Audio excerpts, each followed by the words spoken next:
I really am struck that these books, which I read a long time ago, but written over 100 years ago, resonate today. The stories show how societal shifts were changing in their attitudes towards animals and the move from agrarian societies to having pets, and really show well how different ways people value their animals.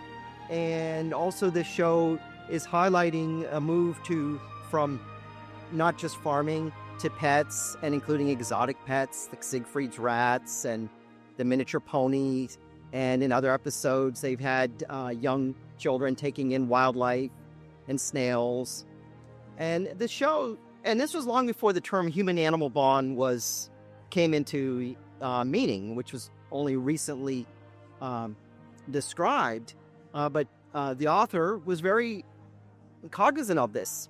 And the other really important aspect of these shows is long before the term PTSD became a recognized condition, these shows highlight the traumas of the citizens of England and also the veterinarians who served in the Royal Army Veterinary Corps.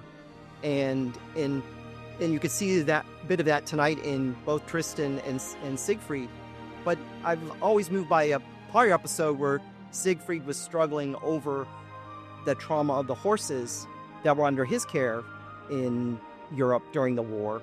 And to stop and think that books written over 100 years ago are very reflective of where we are today in a society is quite phenomenal.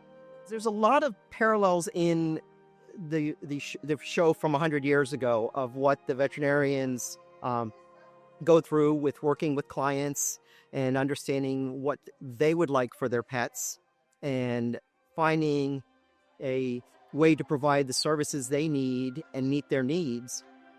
And so what these shows portray, as a veterinarian in practice, I can relate to on a daily basis. They're highly accurate.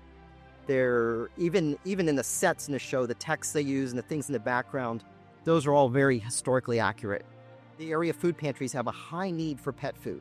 And this food drive tonight goes a long way towards helping the community, and something that I hope that WHRO can continue.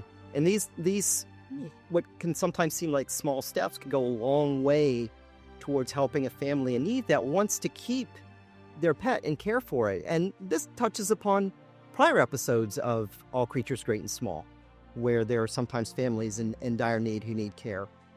And so I'm very privileged to be here and honored that I could help you with your pet food drive to help our community. And having grown up in a PBS family, it's very nice to be connected locally.